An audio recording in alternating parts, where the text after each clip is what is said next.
Good day, everybody. Just heading back from the park. I know I did a video yesterday, but I'm going to do another one today. It's very warm in the car. Sun is shining. It's about 12 degrees out, but inside the car it feels like it's 20 just because sun, you know. Puppies had a good time running in the mud, play fighting, all that jazz. I want to talk real quick about a show that I got sucked into yesterday.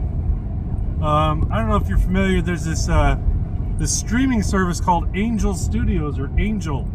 I think it's just called Angel. But basically, it's like a streaming service that offers sort of like I don't want to say faith-based, but a lot of their stuff is faith-based, or it's biblically oriented, which is really weird because I'm not biblical, or well, actually that's not true. I like biblical stories, but I'm not religious in any sense. I don't belong to an organized religion. I wouldn't even consider myself a Christian. But I got sucked into this show on Angel yesterday called the Wingfeather Saga. Now what this thing is, it's like it's an animated story about three kids growing up in near this little town that's been taken over by these evil creatures called fangs, and they're essentially lizard people, right? Anyway, it's really, really good, and it's like CG animated, but it's done in a painted style. So while the characters are clearly computer generated, the rendering makes it look like they're they're colored in with pastels and like paints and stuff. Anyway, it's really, really beautiful, and it's a really compelling story. It reminds me of Bone. If you've ever read I want to say Jeff Smith. It's Jeff Smith, right? He did Bone. I think it's Jeff Smith. If you ever read Bone, it's really, really good. It's like Bone. It's whimsical in nature. It's whimsical in design and storytelling, but it's very much a story about good versus evil, which is nice, right? Because you don't see that a lot anymore, where there's a definable good and definable evil. Sorry, there's a lot of traffic. It's rush hour now. Anyway, really solid. I ended up binging the entire first season. Now, if you're not familiar, Angel is a streaming service. It's free. You don't have to pay for it, but it's kind of like, it runs on the basis of donations. So if you like what you see, the understanding is, hey, I really like this, I'll throw a couple of bucks in the jar, kind of thing, and so things can keep going forward. Now, they do have a subscription-based service, so if you want to support it on a more ongoing basis, you can join the guild, and the guild allows you to basically get all the premium programming included. And part of me's thinking I might join, which is really strange, eh? Like, it's faith-based programming. It's like a lot of, like, I don't know, like, it's got Sound of Freedom on there. It's got the story of young David, the David of Jewish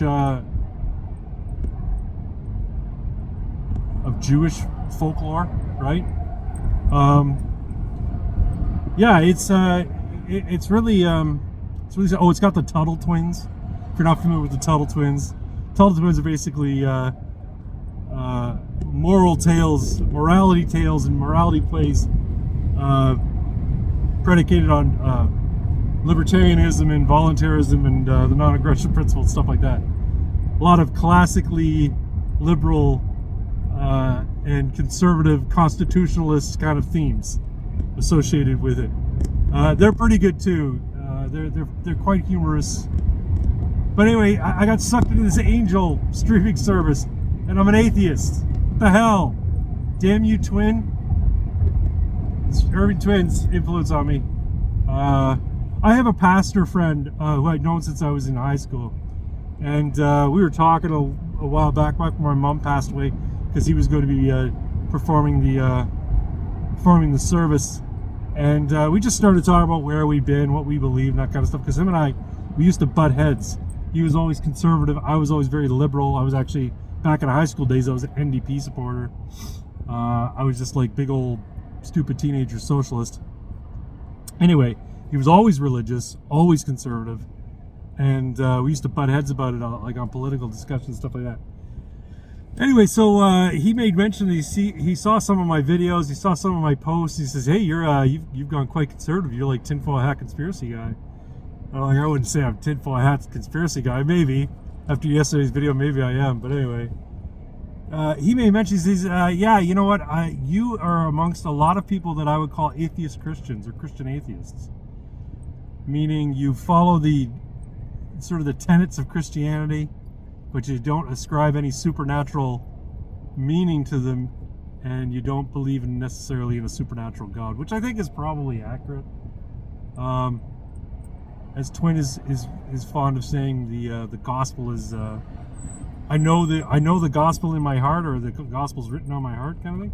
Meaning I know the right from wrong, despite the fact that I don't subscribe to religion. But this is the thing that's so compelling: stories about good and evil. Archetypal stories about heroes' journeys and good triumphing over evil, man versus beast, man versus nature, man versus the world, man versus himself. All of these archetypal sort of like stories, they resonate with us because there's as Peterson would say, they're more true than truth, so to speak.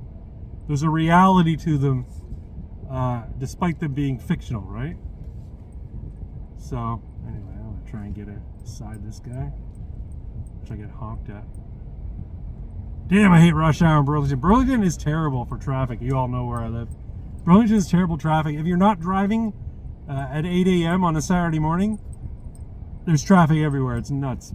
Anyway, I highly recommend, if you have a Roku TV or you have a smart TV where you can load apps on it, or maybe your cable provider allows you to download apps or whatever, find the Angel app on your Roku TV, download it, watch some of the content. And if you like what you see, you can always support them. I think I'm going to. I'll be honest. I think I'm going to throw money their way because there's a lot of content on there that I'm kind of intrigued about that I kind of want to see, but it's behind the paywall. But also, I just think it's worth supporting media like that. It's worth supporting media that is sort of classic in its approach to storytelling. You know, cartoons that teach kids valuable lessons as opposed to cartoons that are just, you know, fart jokes and nonsense. And, you know, stories like Bone, stories that have a good grasp of the concepts of good and evil, and, you know, definitive in establishing who the good guys are and who the bad guys are. That's one of the things about the Acolyte. If you're not familiar, there's a trailer out for the new Star Wars series. It's coming to Disney Plus called The Acolyte, and it's set in a time. It's a Star Wars story, but it's set in a time where there's no war. Like, there's no Clone Wars, there's no rebellion, there's no Galactic Empire. It's in the peaceful times of the Old Republic. And there's a line in it where I think the Acolyte, or one of the characters from the Acolyte, I think it's supposed to be the Acolyte, says, you know, point blank, this isn't about good versus evil, this is about power. And I'm like, what is with modern deconstruction of, like, tales about morality, where it's not about discernible good versus evil? It's about who has more power. Like, that's a very communist, you know, cultural Marxist ideal. It's not surprising. The woman who wrote it is like the woman who's directing and producing it. She's like she's an activist feminist who likes to make men feel uncomfortable. Anyway, or is that, no, that might be somebody else. Anyway, it doesn't matter. Download the Angels app and become a member if you like what you see. But by all means, watch the Wingfeather Saga. It's really good. Like, I got sucked into it. There's like 8 episodes in the first season, I think. I want to say 8. And I got sucked in like after the first episode. I'm like, okay, I like this. This is cool. If you liked Bone, the comic book, you'll like Wingfeather. All right, folks, I'm gonna cut it here. I will talk to y'all later. enjoy your long weekend. Happy Easter weekend, and we'll talk to y'all soon. Say goodbye, Trinity.